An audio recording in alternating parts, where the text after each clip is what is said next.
Good morning, girls. So next topic, what I have not explained to you is thread. Okay. So this belongs to fifth module of your syllabus.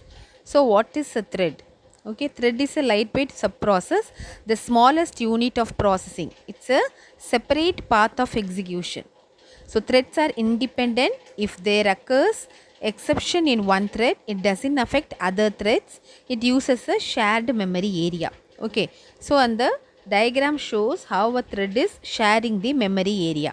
Okay. So process 1 will have 3 threads. Process 2 will have 2 threads and process 3 will have only one thread. Okay. So threads are nothing but it is a subprogram.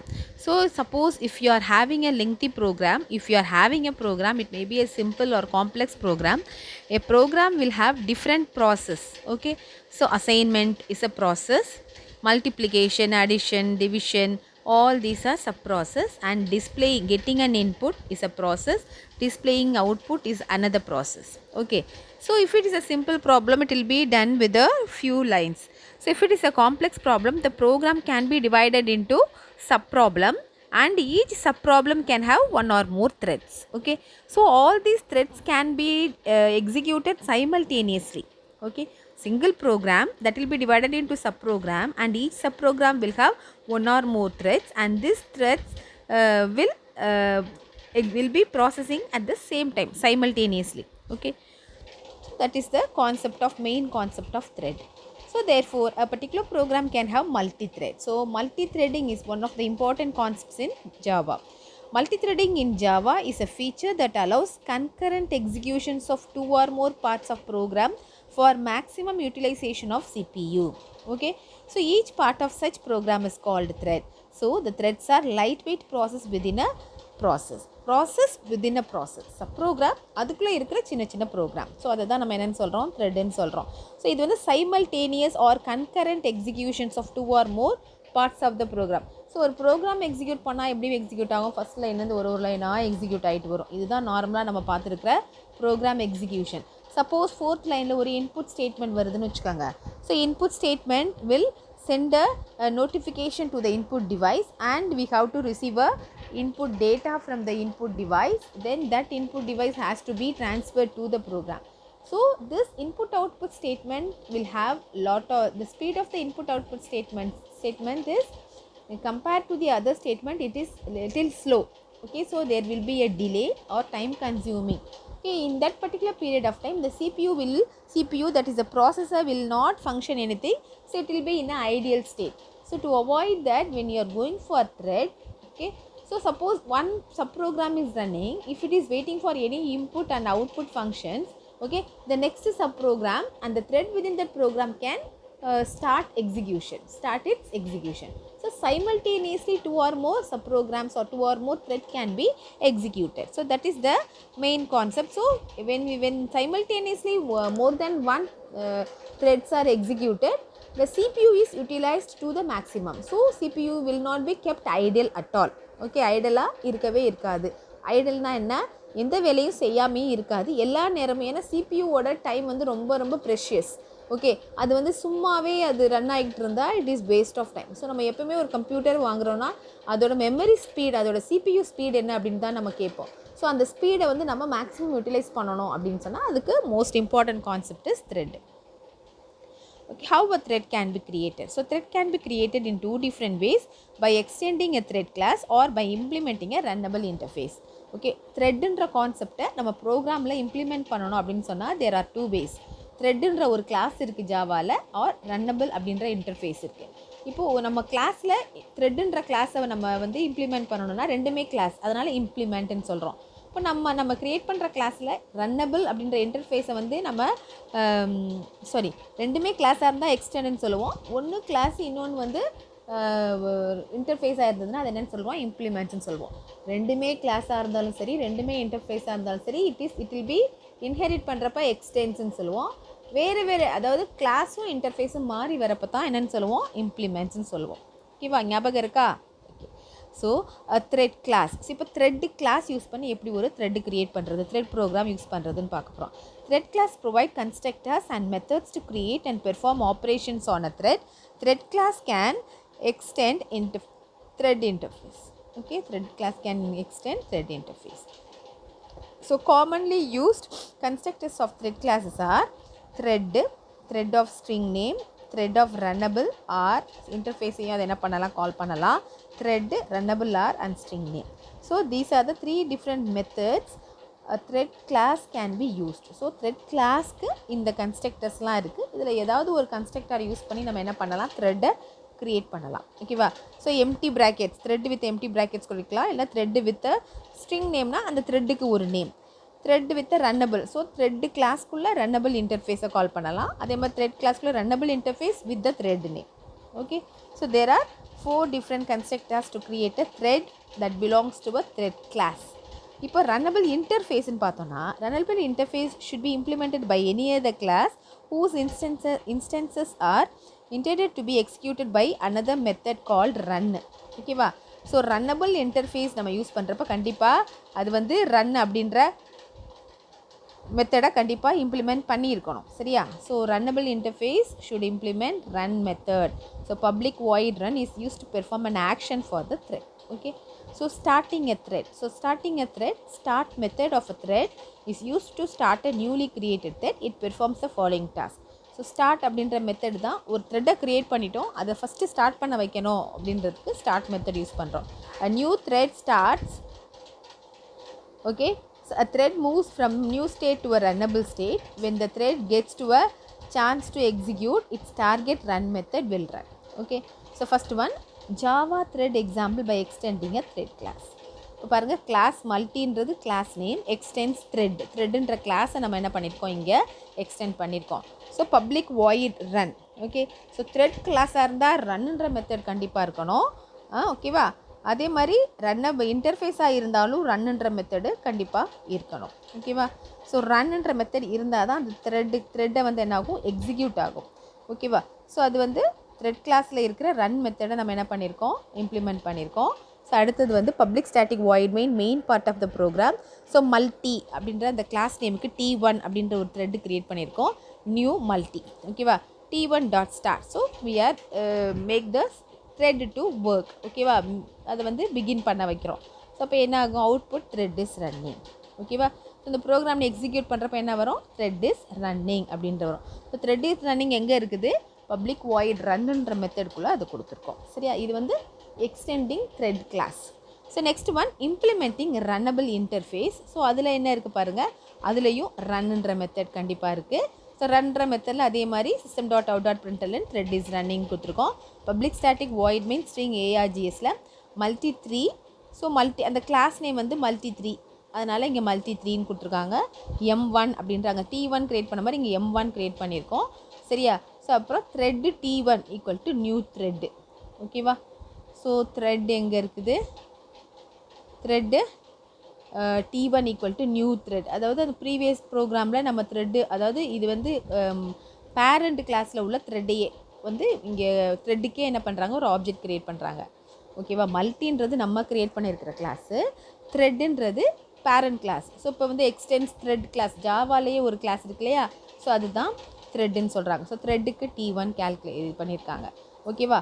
இப்போது T1 dot start. Okay, so T1 dot ஸ்டார்ட்னா output thread is running. If you are not executing the thread class, your class object would not be treated as a thread object. So you need to pass the thread argument, the object of your class that implements runnable, so that your class run method may be executed. Okay va, புரியுதா?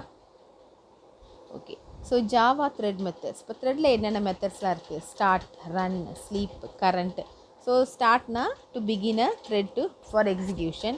Run அப்படின்னு சொன்னால் it's use to do an action for a thread. So அந்த thread ஏதாவது ஒரு action, ஏதாவது ஒன்று print பண்ணணும், இல்லைனா ஏதாவது ஒரு ஆடோ ஏதோ ஒரு எக்ஸிக்யூஷன் பண்ணணும்னா அது ரன் மெத்தட்குள்ளே தான் கொடுக்கணும். ஸ்லீப் அப்படின்னா thread will be suspended for some amount of time. ஸ்லீப்புன்னு ஒரு டைம் கொடுப்போம், சம் மில்லி செகண்ட்ஸ் கொடுப்போம். அந்த மில்லி செகண்ட்ஸ் டைம் வந்து த்ரெட் ரன் ஆகாமல் அப்படியே ஸ்லீப் ஸ்டேட்டில் இருக்கும். ஸோ கரண்ட் த்ரெட், கரண்ட்டாக எந்த த்ரெட் ரன் ஆகிட்ருக்கோ அந்த த்ரெட்டோட நேம் பிரிண்ட் ஆகும். ஜாயின்ஸ்னால் இன்னும் ஒரு த்ரெட்லேருந்து இன்னும், அதாவது வெயிட் ஸ்டேட்டில் உள்ள த்ரெட்டு திரும்ப வந்து ரன்னிங் ஸ்டேட்டுக்கு வருது.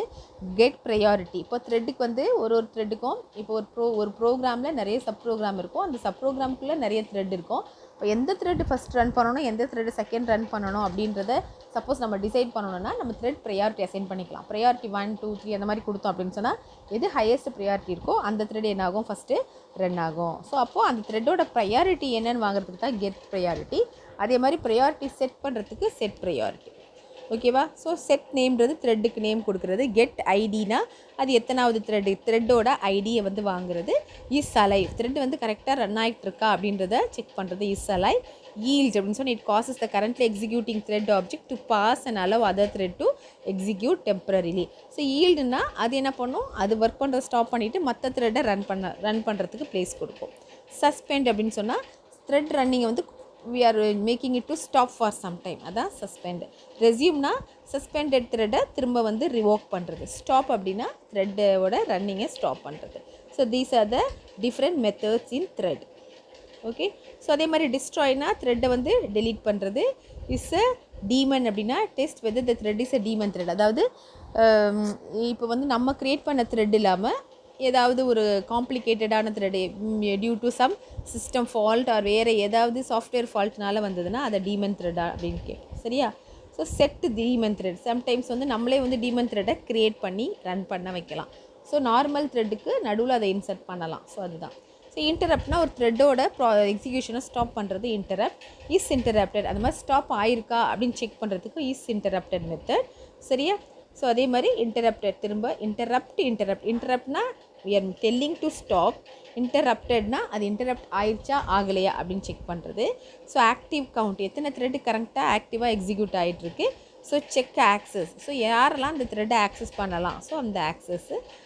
ஹோல்டு லாக், ஸோ இதெல்லாம் நீங்கள் ரொம்ப எல்லா மெத்தடுமே உனக்கு படிக்கணுன்ற அவசியம் இல்லை. So active count up to 20 வரைக்கும் நீங்கள் படித்தா கூட போதும். சரியா? So there are so many methods. So up to 20 you can study. So முடிஞ்சால் யூ கேன் இதில் ஏதாவது இம்பார்ட்டண்ட்டாக 1 or 2 நீங்கள் ஜாயின் பண்ணிக்கலாம். ஆனால் அப் டு 20 வரைக்கும் நீங்கள் மெத்தட்ஸ் படித்தா போதும். எல்லா மெத்தட்ஸும் படிக்க வேண்டிய அவசியம் இல்லை. But you should know what it is. So எத்தனை மெத்தட்ஸ் இருக்குது, அதோட பர்பஸ் என்ன அப்படின்னு தெரியணும். நீங்கள் ஆன்சர் எழுதுகிறப்ப ஒரு 20 எழுதுனா போதும். ஸோ இப்போ வந்து life cycle of a thread. இப்போது த்ரெட்டை எப்படிலாம் க்ரியேட் பண்ணணும், அந்த த்ரெட்டை வந்து எப்படி த்ரெட்டை ஸ்டார்ட் டு ஒர்க், அதாவது எப்படி பிகின் பண்ணணும். ஸ்டார்ட் மெத்தட் இருக்குது, ரன் மெத்தட் இருக்குது, டிஸ்ட்ராய் இருக்குது, சஸ்பெண்ட் இருக்குது, ஸ்லீப் இருக்குது. அது மாதிரி நிறைய மெத்தட்ஸ் இருக்குது த்ரெட்டுக்கு அப்படின்னு பார்த்தோம். அப்போது இந்த எல்லா மெத்தட்ஸையும் வச்சு ஒரு த்ரெட்டோட லைஃப் சைக்கிளை நம்ம சொல்லலாம். அதாவது ஸ்டார்டிங்லேருந்து எண்டிங் வரைக்கும். ஸோ இதுதான் நம்ம என்னென்னு சொல்கிறாங்க, life cycle of a thread அப்படின்னு சொல்கிறாங்க. சரியா? So the life cycle of a thread in Java is controlled by JVM, Java virtual machine. ஓகேவா? ஸோ அதில் என்னென்ன ஸ்டேட் இருக்குன்னு பாருங்கள். New, runnable, running, non runnable, terminated. So these are the 5 states of a thread. ஓகேவா? So நியூனா என்ன, the thread is in new state if you create an instance of a thread class but before the invocation of the start method. So ஒரு thread நம்ம create பண்ணியிருக்கோம், ஆனால் நம்ம start மெத்தடை இன்னும் கால் பண்ணலை. கால் பண்ணால் தான் என்னாகும், அந்த த்ரெட் வந்து ரன் ஆக ஆரம்பிக்கும். அதாவது it gets life to run. So அது வரைக்கும் ஒரு த்ரெட்டு ஒரு ஆப்ஜெக்ட் க்ரியேட் பண்ணியிருக்கோம், அதுதான் நியூன்றது. ரன்னபிள் அப்படின்னு சொன்னால் thread is runnable state after invocation of the start method. So start method call பண்ணோன்னா அது என்ன ஆகும், ரன்னபிள் ஸ்டேட்க்கு வந்திருக்கும். ஆனால் ரன் மெத்தட் கால் பண்ணுற வரைக்கும் அது ரன்னபிள், அதாவது அபவுட் டு ரன் அப்படின்ற ஒரு ஸ்டேட்டில் தான் இருக்கும்.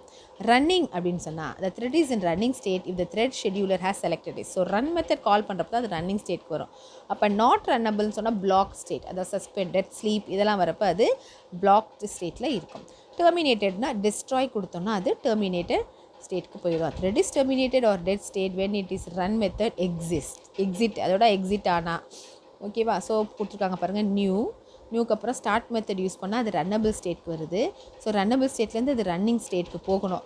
இப்போது ரன்னிங் ஸ்டேட்லேருந்து எங்கள் ரன்னிங் ஸ்டேட்டுக்கு வருது. ரன்னிங் ஸ்டேட்டில் இப்போ நம்ம என்ன பண்ணுறாத sleep, block, wait for IO, suspend இது எல்லாமே நம்ம பண்ணோன்னா it goes to a non runnable state. Non runnable ஸ்டேட்லேருந்து திரும்ப அது ரன்னபிள் ஸ்டேட்க்கு போகும் by invoking again notify, resume, notify all. இதெல்லாம் அந்த ஸ்லீப்லேருந்து சஸ்பெண்ட்லேருந்து அதை ரிவோக் பண்ணுறதுக்கு ரெஸ்யூம், நோட்டிஃபை இந்த மெத்தட்லாம் யூஸ் பண்ணுவோம். திரும்ப நான் ரன்னபிள் ஸ்டேட்லேருந்து ரன்னபிள் ஸ்டேட் போகும். ரன்னபிள் ஸ்டேட்லேருந்து அகெயின் ரன்னிங் ஸ்டேட்க்கு வரும். After completion of run method comes to a termination state. ஓகேவா? So thread synchronization. In multi-threading there is a synchronous behavior of the program. If one thread is writing some data and another thread which is reading data at the same time might create a inconsistency in applications. சரியா? இப்போ ஒரு data பேஸில் இப்போ student details இருக்குன்னு வச்சுக்கோ. Student டீட்டெயிலில் நம்ம 4th ஸ்டூடெண்ட்டோட fees டீட்டெயில்ஸை நம்ம எழுத சொல்லியிருக்கோம். அப்போ வந்து அந்த ஃபீஸ் டீட்டெயில்ஸை அந்த த்ரெட்டு எழுதிக்கிட்டே இருக்குது. ஓகேவா?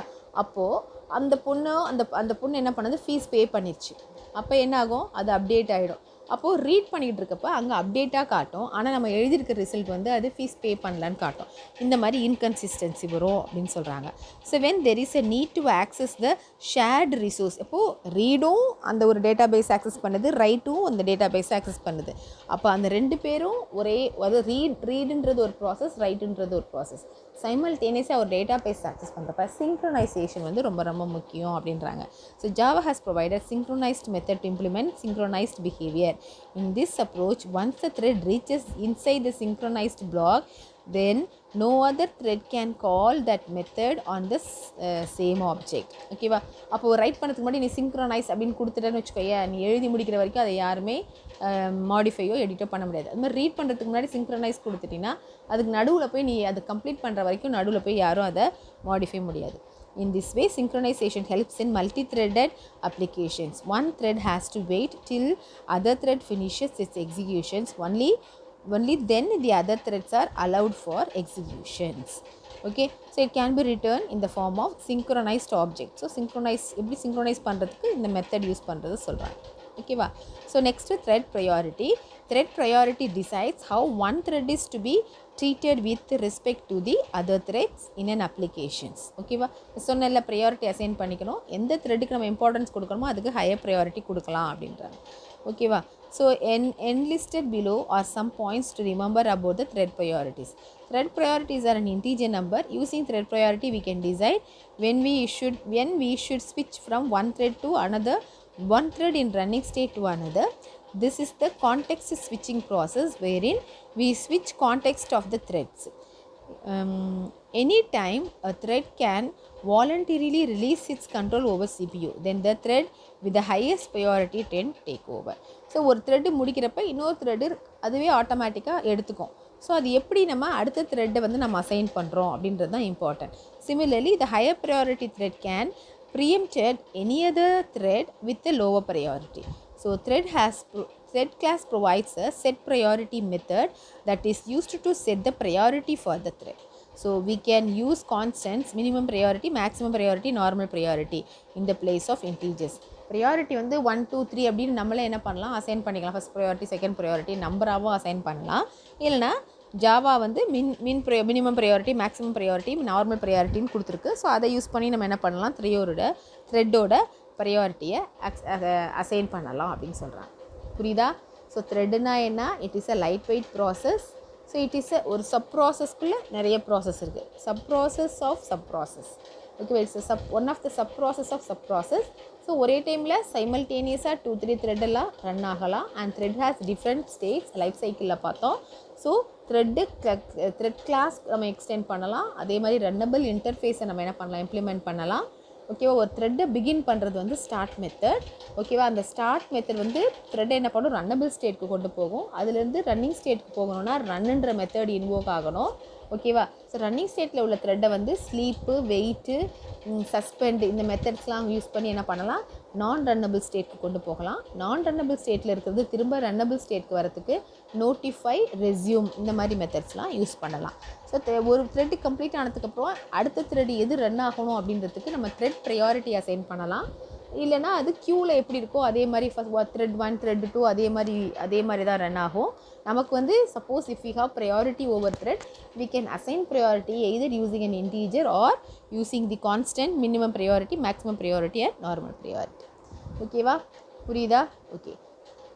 So this is the concept of thread in Java. Hope you would have understood. Okay, thank you girls.